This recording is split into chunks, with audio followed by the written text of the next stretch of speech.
Ce matin, nous recevons Sarah Moussoun, femme politique, conseillère économique, sociale et environnementale de Mayotte et toute jeune retraitée du tribunal de Mamoudzou où elle exerçait la fonction de greffière. Sarah Moussoun, bonjour. Bonjour Henri, bonjour à tous. Alors, enfin la retraite ou déjà la retraite? Déjà la retraite depuis aujourd'hui 1er décembre 2022. Mais ça vous fait quoi? Vous êtes contente de partir? Vous êtes soulagée de partir? Vous avez des regrets? Vous dites, j'aurais bien aimé faire encore quelques années de travail. Écoutez, pour moi, je pense que c'était un moment qui était très attendu, hein, lorsque vous avez donné tout votre temps pour votre carrière professionnelle. Il arrive un moment, on se dit qu'il faut partir, et je me sens beaucoup libérée aujourd'hui de mes engagements professionnels. Vous avez été syndicaliste, mais aussi à la tête de la caisse de la CPS. Je crois que c'est comme ça qu'on l'appelait à un temps. C'est l'équivalent de la caisse de sécurité sociale aujourd'hui, à peu près, je crois, c'est ça Alors, Sarah c'est-à-dire Moussoun? qu'effectivement, j'ai été élue présidente parce que j'étais à l'époque syndicaliste et c'était des fonctions syndicales. Mhm. Et lorsque j'ai pris la tête de la caisse à l'époque, c'était caisse de prévoyance sociale. Et avec la réforme, nous sommes passés à caisse de sécurité sociale de Mayotte. Alors justement, est-ce que vous êtes satisfaite de la retraite que vous allez toucher aujourd'hui? Un dossier qui est encore porté par les syndicats? Écoutez, le problème, il est là. Je pense que s'il y a un sujet urgent que les syndicats doivent porter et mener, et notamment nos parlementaires, c'est le dossier de la retraite. Parce que lorsque vous avez travaillé pendant plusieurs années et que vous connaissiez que le régime de retraite complémentaire n'existait pas à Mayotte, je peux vous donner mon exemple. Moi, lorsque j'ai été embauchée, j'ai été un agent de la collectivité départementale à l'époque, mise à la disposition du tribunal supérieur d'appel de Mamoudzou. Et lorsque vous savez que les cotisations à l'époque de contractuels n'étaient pas celles qu'on attendait aujourd'hui, et donc vous partez aujourd'hui avec une retraite qui ne peut pas vous permettre de vivre convenablement. Donc aujourd'hui, il y a un dossier urgent, important. Je pense qu'aujourd'hui, le débat est ouvert avec cette réforme que veut porter le président de la République. C'est le moment aujourd'hui que Mayotte fasse entendre sa voix. Alors, vous êtes retraité donc du tribunal, mais vous êtes encore conseillère économique et sociale et vous êtes encore conseillère municipale à Dembéni. Concernant ces deux autres fonctions ou deux autres engagements, qu'en sera-t-il? Est-ce que vous allez vous dire, ça va m'aider à faire autre chose, même si je suis retraité, ou vous allez aussi à un moment donné dire, stop, j'arrête tout? Écoutez, moi je suis de celles qui se disent qu'à un moment donné, il faut savoir lever son pied. Mhm. Donc je viens de prendre ma retraite aujourd'hui professionnelle. J'ai un mandat effectivement du Conseil économique et social qui se termine en 2026. Je mènerai à terme mon mandat, parce que de toute façon, on ne peut pas renouveler au bout de 2 mandats au niveau du Conseil économique et social. Et maintenant, au niveau politique, effectivement, conseillère municipale de Dembéni et conseillère communautaire dans l'agglomération Dembéni-Mamoudzou. De même, lorsque j'aurai fini ce mandat, moi je pense que pour moi, il est temps aussi que je m'occupe d'autre chose. Et de quoi est-ce qu'on peut s'occuper lorsqu'on est retraité à Mayotte? Vous savez, il y a plein de choses. Moi, j'ai déjà ma vie familiale, parce que, je vous l'avais dit en off tout à l'heure, lorsqu'on est pris dans cet engrenage de la fonction, de sa profession, de ses engagements politiques, associatifs, il arrive un moment où on oublie un peu les siens, notamment sa famille, ses amis. Et c'est vrai que lorsqu'on arrive à un moment, à un âge, on se dit qu'effectivement, il y a quelque chose de plus important, c'est votre famille, ce sont vos amis. Et pour moi, il y a ces engagements seront là. J'ai pris cet engagement de pouvoir être à côté de ma famille, de mes amis, et surtout aussi aider mes enfants dans leurs projets à venir.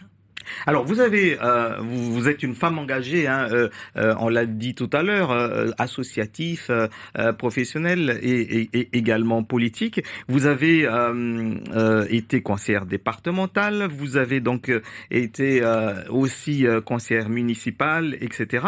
Comment est-ce que comment est-ce que vous avez vécu cela, alors qu'à Mayotte, en général, pendant toute une époque, effectivement, on voyait les femmes faire le travail de l'ombre, ou en tout cas un travail ingrat, et c'était les hommes qui étaient mis en avant. Vous avez pu être mise en avant assez tôt, et comment ça s'est passé? Comment est-ce qu'à un moment donné, vous avez été mise au devant de la scène, notamment en matière politique?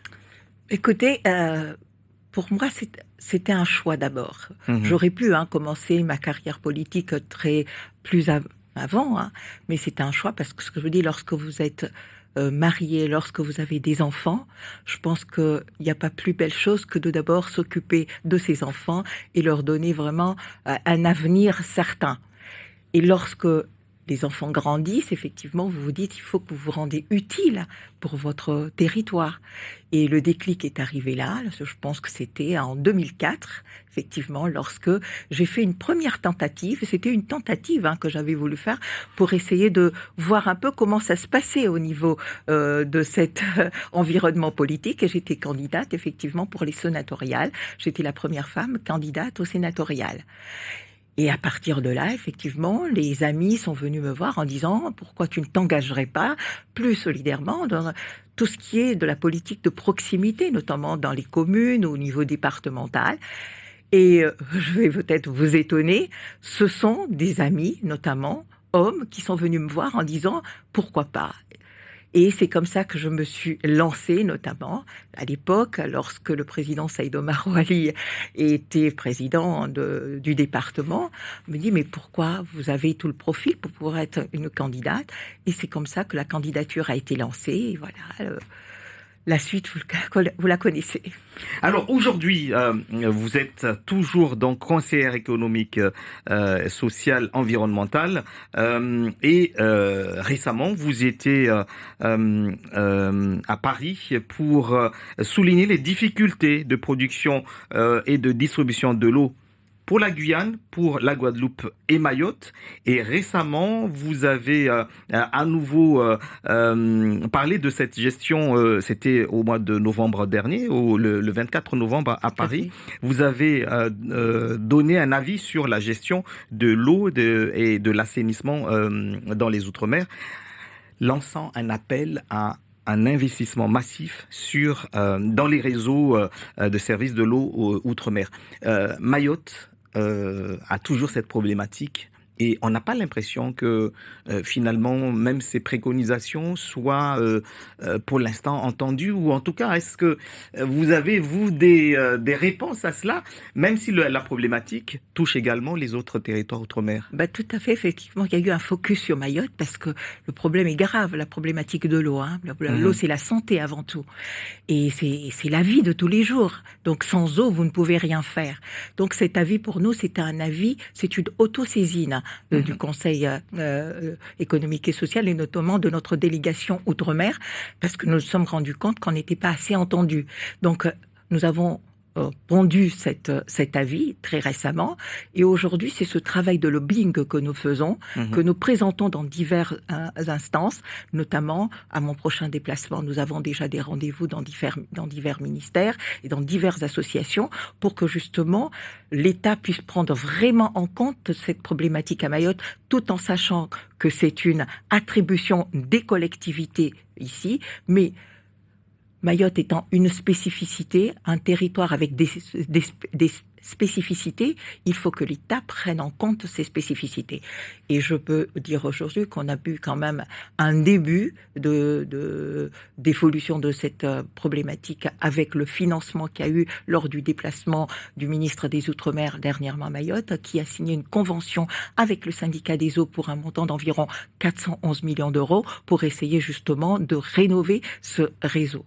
Mais globalement, Mayotte est un département qui a besoin de beaucoup plus que simplement de l'eau. Mais bien sûr, si aujourd'hui on parle de l'insécurité, mais si tout avait été fait vraiment dans des bonnes conditions dès le départ, c'est-à-dire ce rattrapage qui devait être fait dans tous les domaines, hein, dans tous les domaines quand je parle, c'est déjà faire en sorte que les soins, vous imaginez les dépenses que l'État ou le département met pour pouvoir faire des Evassan à La Réunion, pourquoi ne pas investir, faire en sorte que les médecins, les spécialistes qui manquent à Mayotte soient ici?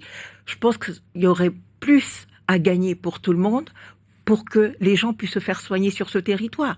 Je peux parler de l'éducation pareil. Les écoles, si on avait investi à fond dans les constructions des écoles, en donnant les moyens nécessaires au corps des enseignants, je pense que cette problématique ne viendrait pas aujourd'hui. Si on mettait les moyens financiers nécessaires, parce que quand je dis les moyens nécessaires, c'est vrai qu'il ne faut pas cracher dans la soupe aussi, il y a des moyens qui sont faits, mais ils ne sont pas calculés en fonction des vrais besoins. Parce que est-ce que le calcul sur la base du nombre de la population qui existe à Mayotte, est-ce que la dotation qui est versée ici équivaut à cette population? Non, moi je pense qu'il y a tout à revoir. Est-ce on peut parler d'égalité sociale lorsque vous voyez que les prestations sociales sont la moitié de ce qui est donné en métropole ou à La Réunion, que la population obligée de partir vers La Réunion pour essayer de trouver ce mieux vivre? Moi je pense que si tout arrive à se faire ici comme dans tous les autres départements de France et de Navarre, je pense qu'on aura résolu la moitié des problèmes sur la sécurité. Alors vous partez à la retraite, les jeunes qui vous écoutent préparent eux à rentrer peut-être dans la vie active, dans un contexte un peu particulier, en tout cas pour eux.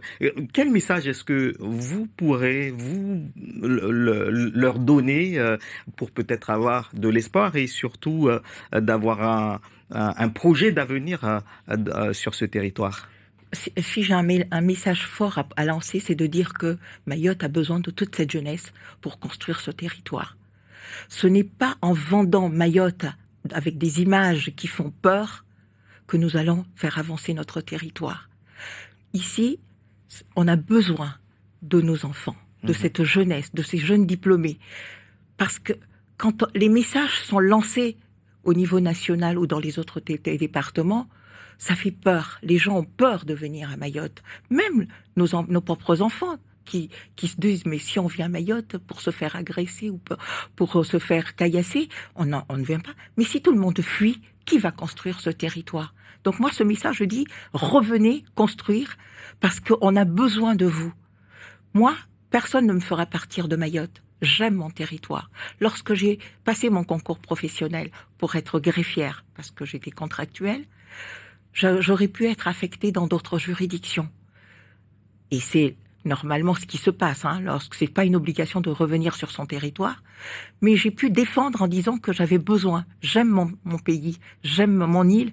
Et donc j'ai voulu venir dans ce territoire, travailler avec les autres parce qu'il y a un besoin. Vous savez, lorsque vous êtes greffière et que vous avez en face de vous des justiciables qui ne parlent pas français, comment vous faites? Venir faire intervenir un interprète, et si l'interprète n'arrive pas à faire passer le message que le justiciable veut faire passer, la personne peut être perdante.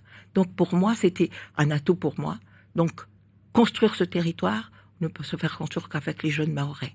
Donc moi, il faut revenir, ne pas avoir peur, et si tout est mis en sorte que les choses se passent bien, je pense qu'on aura vaincu ce fléau.